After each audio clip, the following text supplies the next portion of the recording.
আসসালামু আলাইকুম।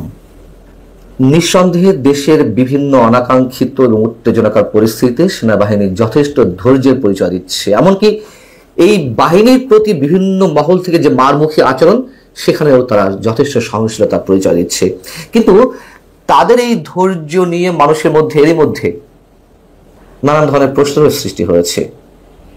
কারো কারো প্রশ্ন, এটা কি সেনাবাহিনীর বিশেষ কোনো দুর্বলতা? আবার কেউ কেউ প্রশ্ন করছেন, সেনাবাহিনী কি ধৈর্যের বাঁধ ভাঙার অপেক্ষা রয়েছে? সবশেষ গত রবিবার জাতীয় প্রেস ক্লাবের সামনে যে ভয়ঙ্কর একটি উত্তেজনাকর পরিস্থিতির সৃষ্টি হলো, আওয়ামী লীগ সরকারের 15.5 বছরের সশস্ত্র বাহিনীর বিভিন্ন সদস্যকে বিভিন্ন অভিযোগ প্রমাণিত হওয়ার ভিত্তিতে যে তাদেরকে চাকরি থেকে বাদ দেওয়া হলো বা বাধ্যতামূলক অবসরে পাঠানো হলো, তাদের সমন্বয়ে আমরা একটি কথিত আন্দোলন দেখতে পেলাম।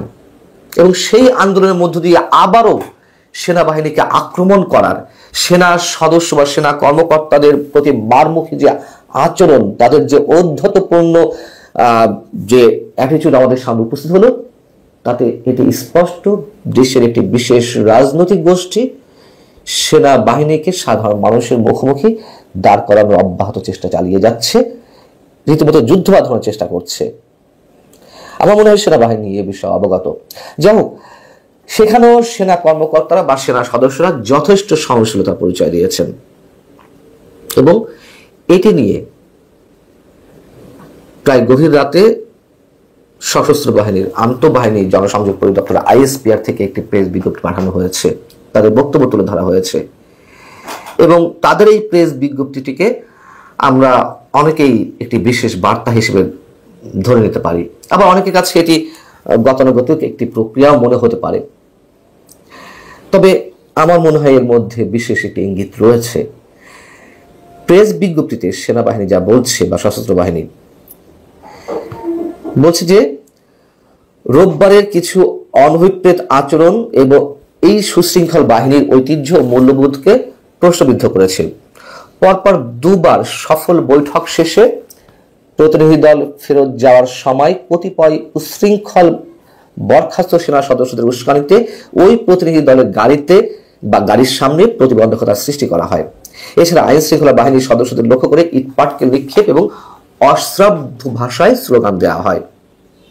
আইএসপিআর এখানে আরো বলছে যে দিন জুড়ে সেনাবাহিনীর সর্বোচ্চ ধৈর্য এবং সহমর্মিতার সঙ্গে পরিস্থিতি নিয়ন্ত্রণের চেষ্টা চালালেও এক পর্যায়ে আইন শৃঙ্খলা রক্ষাকারী বাহিনীর কিছু সংখ্যক বিশৃঙ্খল সাবেক সদস্যকে ছত্রভঙ্গ করতে বাধ্য হয়। সব ক্ষেত্রে সেনাবাহিনী অত্যন্ত ধৈর্য, সহমর্মিতা এবং সংবেদনশীলতার সঙ্গে বিষয়টি বিবেচনা করছে। এখানে আরো বলা হচ্ছে সেনাবাহিনীর পক্ষ থেকে যে কোনো ধরনের উস্কানিমূলক কার্যকলাপ, জনস্বার্থ বিরোধী আচরণ কিংবা বাহিনীর সুনাম ক্ষুণ্ণ করতে পারে এমন কর্মকাণ্ড কখনোই কাম্য নয়। সব ক্ষেত্রে সেনাবাহিনী অত্যন্ত ধৈর্য, সহমর্মিতা এবং সংবেদনশীলতার সঙ্গে বিষয়টি বিবেচনা করছে। আবারও তারা উল্লেখ করেছে, যা বলেছে যথেষ্ট সত্য কথা বলেছে আইএসপিআর, কোনো ধরনের ভুল নেই। সেনাবাহিনীর প্রতিনিধি দল বাধার মুখে পড়েছিল কিংবা হয়তো আক্রমণের শিকার হতে যাচ্ছিল, তারপরে সহনশীলতার পরিচয় দিয়েছে, সেটা আমরা নিজেরাও দেখেছি।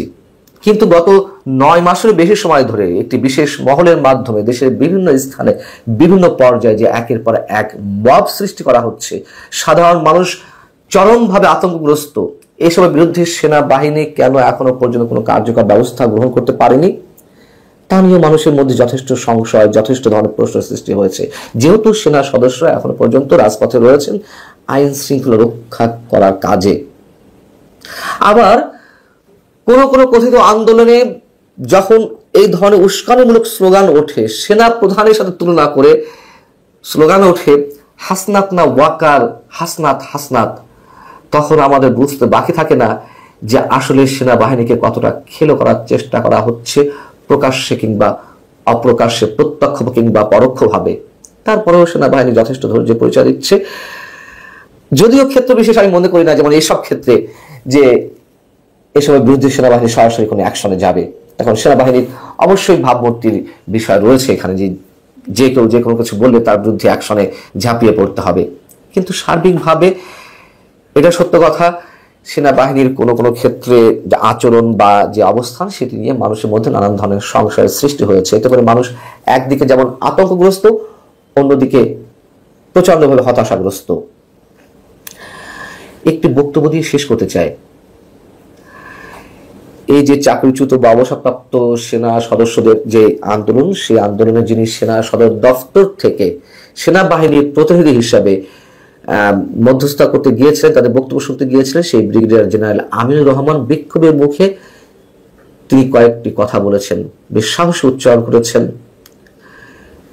সেখানে তিনি বলছেন যে আমি আপনাদের কথা শুনতে এসেছি, আমি ইউনিফর্ম পরে এসেছি, আমার ইউনিফর্মের সম্মান আছে, আমি কাপুরুষ নই, মরতে হলে এখানেই মরবো, বাঁচতে হলে এখানেই বাঁচবো। চমৎকার কথা। এবং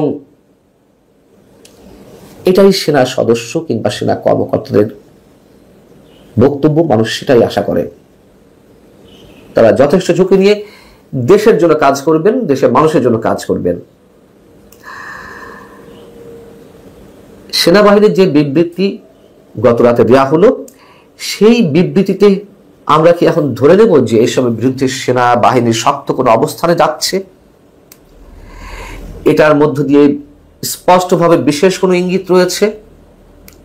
সেনাপ্রধান জেনারেল ওয়াকরুজ্জামান বাধ্য হয়ে প্রকাশ করতে চেয়েছেন যে আর নয়, যথেষ্ট হয়েছে। তিনি এর আগেও একবার উচ্চারণ করেছিলেন এনাফ ইজ এনাফ। কিন্তু এই মুহূর্তে এসে আসলে সেনাবাহিনী কোন অবস্থায় অবতীর্ণ হবে, এই বিবৃতির মাধ্যমে অনেক ধরনের প্রশ্ন উঠতে পারে। নাকি মানুষ ধরে নেবে যে এটি কেবলই একটি অনুরোধ, এর আগে যেসব আহ্বান জানানো হয়েছে, যেসব বক্তব্য দেওয়া হয়েছে, তারই ধারাবাহিকতার একটি অংশ। আল্লাহ হাফেজ, ভালো থাকুন সবাই।